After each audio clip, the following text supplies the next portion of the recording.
Job లేక ఇబ్బంది పడుతున్నారా? అయితే మెడికల్ కోడింగ్ మీకు మంచి ఆప్షన్. వెంటనే కాల్ చేసి కోర్సులో జాయిన్ అవ్వండి. నమస్తే రమగారు. నమస్తే జయ. రమగారు, ఎక్కువగా వైఫ్ అండ్ హస్బెండ్ మధ్య ఇష్యూస్ని మనం చాలా చూస్తున్నామండి.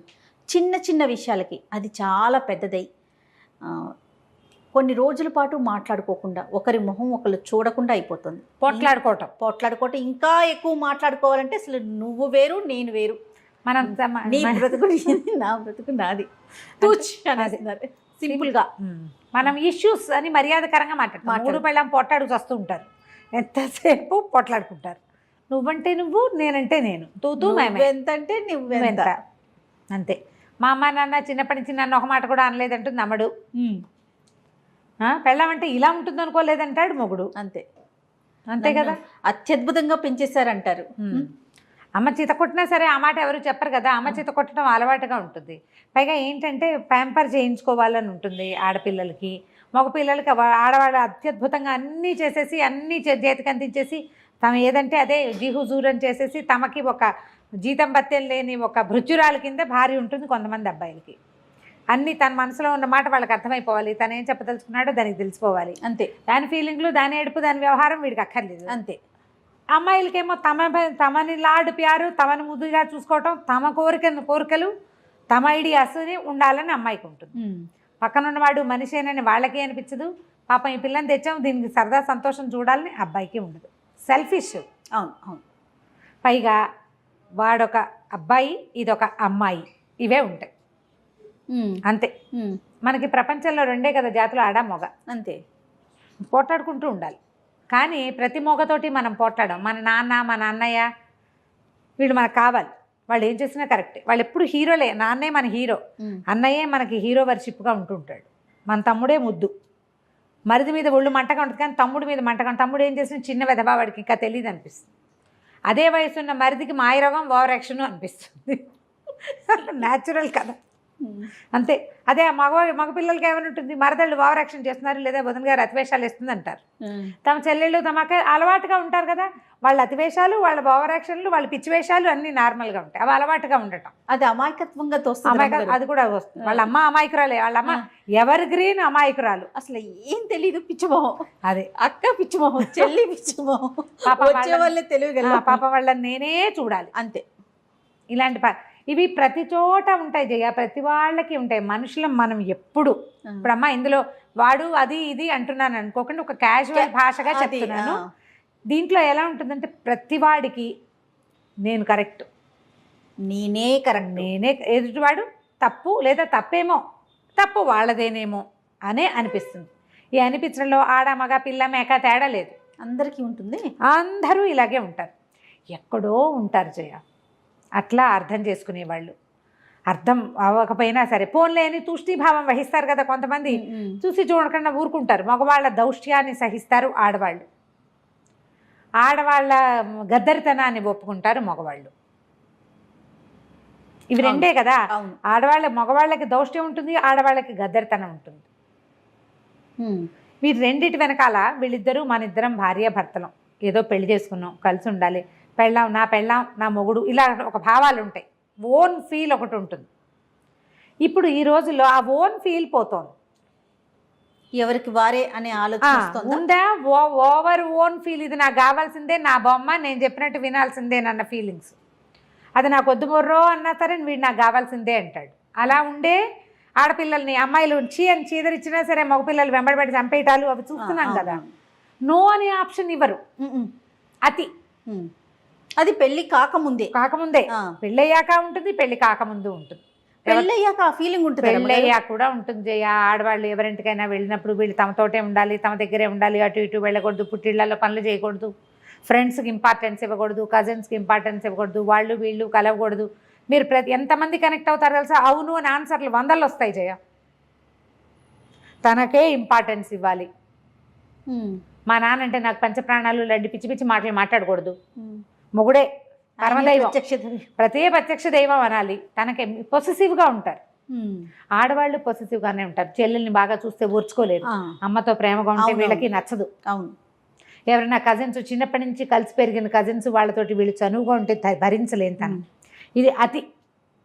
వీళ్ళు పొసెసివ్గా ఉండటం ఇదొక ఏమనాలంటే మానసిక జాడ్యం కింద చెప్పాలి. పొసెసివ్నెస్ ప్రేమ అనుకోవటానికి వీలు లేదు. ఇది నాది, చచ్చి సావు బతుకు అది నేనే ఉంచుకోవాలి అనే ఫీలింగ్. అది బొమ్మల మీద ఉంటుంది, మనుషుల మీద కూడా వచ్చేస్తుంది. ఇది ఒక ప్రత్యేకమైన కల్ట్. అది పొసెసివ్నెస్ ఉండేవాళ్ళు ప్రత్యేక జాతి.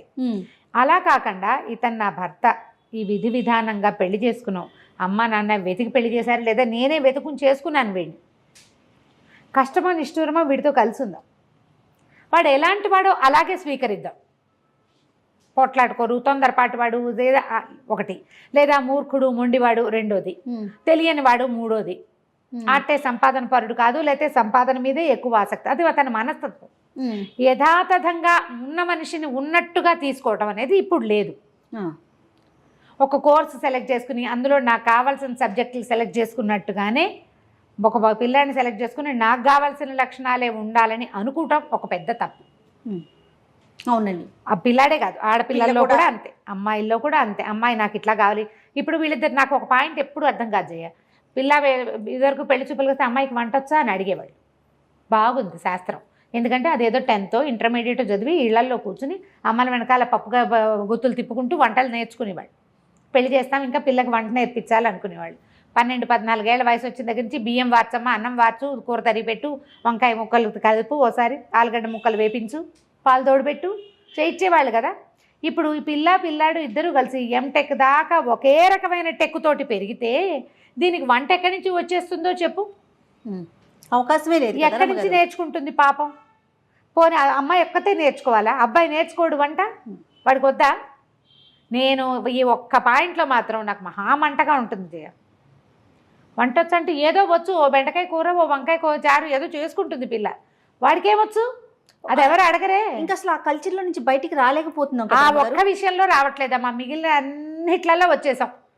అన్నిట్లలో చింకి గుడ్డలు కట్టుకోవడం దగ్గర నుంచి దాంట్లోకి వచ్చేసాం. కానీ ఆడాళ్లే వంట చేయాలి అనే పాయింట్ల నుంచి బయటికి తల్లులు రావట్లే. ముందు ఆడపిల్లలు చదువుకోవాలి, ఉద్యోగం చేయాలి, చదివే కొడుకుతో సమానంగా సంపాదించాలి. ఇద్దరికి క్యాంపస్ సెలెక్షన్ వస్తే ఆ పిల్ల ఏ టైం ప్రకారం వంట నేర్చుకుంటుందో ఒక ఆడపిల్ల చెప్పు. ఇది ఆడవాళ్ళ వైపు నుంచే వస్తున్న సమస్య. ఎక్కువగా తల్లులు వంట రాదా, దానికి వంట రాదు అంటే నీ కొడుకే వచ్చు, వాడికి అండర్వేర్ ఆరేసుకోవడం కూడా రాదు, అయినా పర్వాలా. ఈ రెండు మారితే బాగుండేమో అనిపిస్తుంది. పోట్లాడుకోవటం అంటే దీని మీద ఒక చిన్న చిట్టి పిట కథ చెప్దాం. ఒక భార్య భర్త గురువు గారి దగ్గరికి వచ్చారట. మరి ఇలా ఉంటే కొట్టు తెచ్చిపోతారు కదా న్యాచురల్లీ. సరే వీళ్ళిద్దరు వచ్చి ఏం చెప్పారంటే, మేము ప్రేమించుకుని పెళ్లి చేసుకున్నామండి, ఏమిటో మాకు ఎప్పుడు తగాదాలు వస్తున్నాయి, ఎంతసేపును ఎప్పుడు కొట్టుకుంటున్నాం, మేము కొట్లాటలు చాలా ఎక్కువైపోయినాయి గురువుగారు, ఏదైనా ఒకటి చెప్పండి మాకు సొల్యూషన్ చెప్పంటే గురుగారు ఏమన్నారంటే, ఏ విషయం మీద పోట్లాడుకుంటున్నారు? వంట, పెట్టు, తీరు, తెన్ను, ఇల్లు, వాకిలి, గుడ్డ, గుసురు, ప్రతిదాని మీద పోట్లాడుకుంటారు వాళ్ళు. సరే, ఈసారి పోట్లాట వచ్చినప్పుడు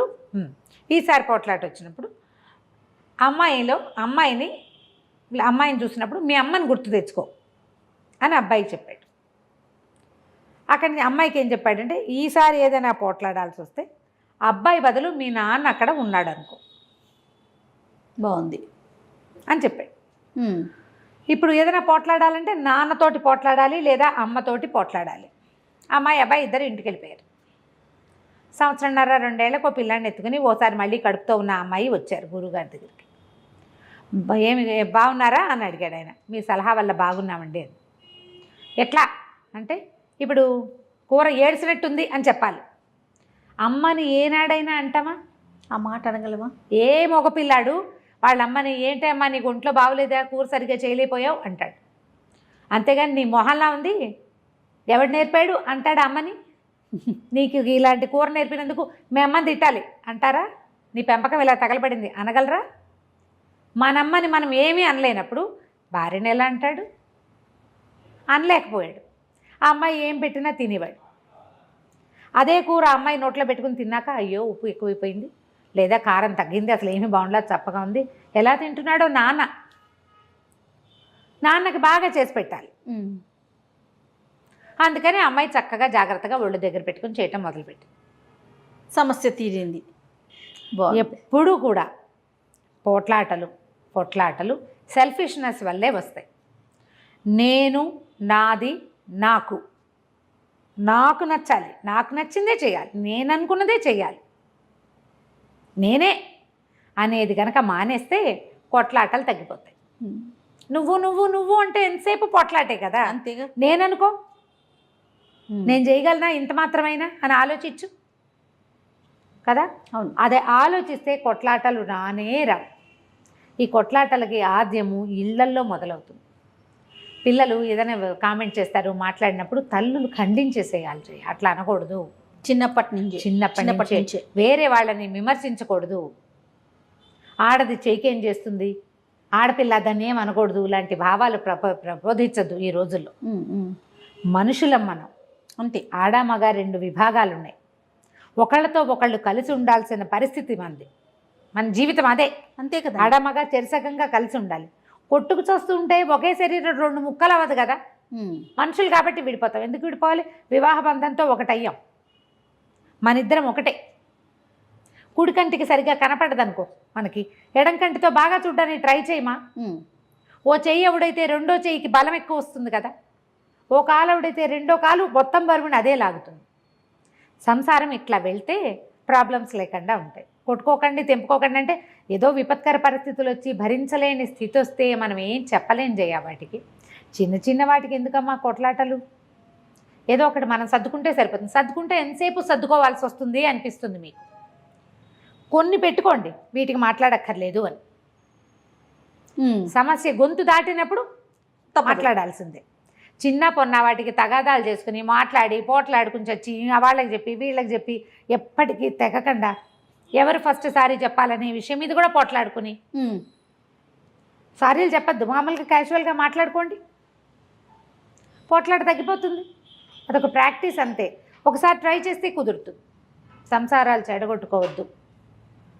మనకేంటంటే ఈ దొరికిన కంపానియన్షిప్ కంటే అద్భుతమైనది రేపు దొరుకుతుందనే నమ్మకం ఏం లేదు.